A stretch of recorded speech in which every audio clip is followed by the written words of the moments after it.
Friends, आज मैं आपको बताऊंगा BPALM रेजीम टीबी के ट्रीटमेंट के लिए, जो कि एक न्यू रेजीम है। ठीक है, ये एक चर्चा का विषय है। मेरे पास लगातार कमेंट बॉक्स में पेशेंट के कमेंट्स आते रहते हैं कि सर एक वीडियो आप BPALM रेजीम पे भी बनाइए।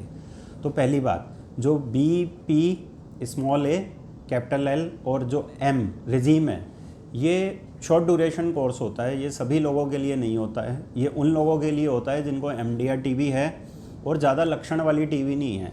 ठीक है, और पेशेंट ठीक ठाक है, और पेशेंट और डॉक्टर सरप्राइज़ हो रहे हैं कि यार टीबी का कुछ ज़्यादा लग नहीं रहा, छोटा सा पैच है, कभी पहले टीबी भी नहीं हुई, लेकिन पता नहीं बलगम में कैसे टीबी आ गई। ठीक है, या कोई लिम्फ नोड है, पहली बार पेशेंट का लिम्फ नोड हुआ है और छोटा है, ज़्यादा बड़ा नहीं है, तो पता नहीं इसमें MDR टीबी का टेस्ट कैसे पॉजिटिव आ गया। तो जो इस तरीके के पेशेंट होते हैं उनको हम BPALM रेजीम से ट्रीट करते हैं। इसका मतलब होता है, ठीक है, B का मतलब होता है बिडाकुलिन, जो कि टीबी की एक नई दवाई आई है। ठीक है, ये शॉर्ट रेजीम में भी दी जाती है और जो MDR टीबी के ट्रीटमेंट का जो लॉन्ग रेजीम होता है उसमें भी दी जाती है। तो बिडाकुलिन एक बहुत फेमस, कह सकते हैं बहुत फेमस दवाई है, जो प्राइवेट सेक्टर में मौजूद नहीं है, अभी गवर्नमेंट सेक्टर में ही मौजूद है।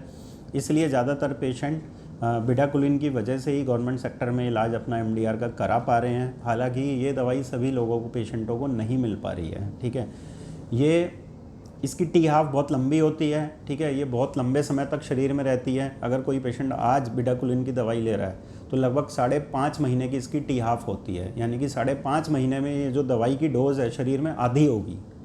ठीक है, तो आप समझ सकते हैं और कि छोड़ने के बावजूद भी इसका 8-9 महीने तक असर शरीर में रहता है, और ये शुरू में 6 महीने तक ही दी जाती है टीबी के ट्रीटमेंट में।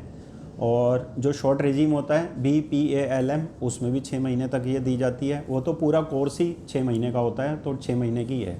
जो लंबा वाला कोर्स होता है MDR टीबी का, वो पहले 24 महीने का होता था, अभी घटा के 18 महीने का हो गया है बिडाकुलिन की वजह से। तो इसमें भी जो बिडाकुलिन होती है वो 6 महीने तक दी जाती है। तो बिडाकुलिन के बाद जो दूसरी दवाई होती है उसका नाम होता है प्रीटोमेनिड। ठीक है, ये एक नई दवाई है। जैसे पहले डिलामिनिड आई थी स्टार्टिंग में, ये उसी का एक स्वरूप है, उसी ग्रुप की दवाई है। ठीक है, प्रीटोमेनिड ये दूसरी दवाई है, P स्मॉल a, तो इसको प्रीटोमेनिड बोलते हैं। तीसरी दवाई आती है लिनिजोलिड। तो लिनिजोलिड की हमारी ऐसा पत्ता आता है, 600 मिलीग्राम की गोली होती है, ये सुबह शाम पेशेंट को दी जाती है। ठीक है, तो ये BPAL, L फॉर लिनिजोलिड। फिर एंड में है M है, ये मॉक्सीफ्लॉक्सासिन नाम की दवाई होती है, ये 400 मिलीग्राम सुबह शाम दी जाती है। तो इस रेजीम में केवल 4 दवाइयाँ हैं, बिडाकुलिन, प्रोटीमोनिड, लिनिजोलिड और मॉक्सीफ्लॉक्सासिन। ये 4 महीनों का दवाई पेशेंट को 6 महीने के लिए, 4 दवाइयाँ 6 महीने के लिए दी जाती हैं। शॉर्ट कोर्स ट्रीटमेंट है। जिनको बहुत ज़्यादा एक्सटेंसिव MDR टीबी नहीं है उनके लिए ये न्यू रेजीम है। इसकी सक्सेस रेट ज़्यादा होती है क्योंकि पेशेंट को साइड इफ़ेक्ट दवाइयों से कम होते हैं, पेशेंट की टॉलरेबिलिटी बेटर होती है। 6 महीने ड्यूरेशन का कोर्स इसका होता है, सक्सेस रेट ज़्यादा होती है और कॉस्ट खर्चा भी कम आता है इसमें।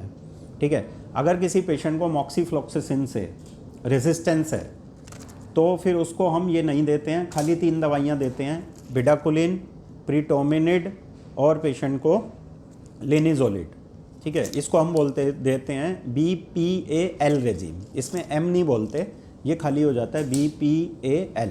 इसमें 3 दवाइयाँ दी जाती हैं 6 महीने के लिए, अगर किसी पेशेंट को मॉक्सीफ्लॉक्सासिन से रेजिस्टेंस है। तो मैं आशा करता हूँ फ्रेंड्स, अगर कुछ मेरे भाई होंगे जो वीडियो देख रहे होंगे, जिनका ये कोर्स टीबी का सरकारी डॉट सेंटर से चल रहा होगा, इसको BPALM रेजीम बोलते हैं। ठीक है, तो इन दवाइयों के साइड इफ़ेक्ट्स वगैरह मैं अपने आगे वीडियो में चर्चा करूंगा, और डिटेल में मैं आपको ये जो शॉर्ट कोर्स है इसके ऊपर मैं आगे डिटेल में एक वीडियो और बनाऊंगा।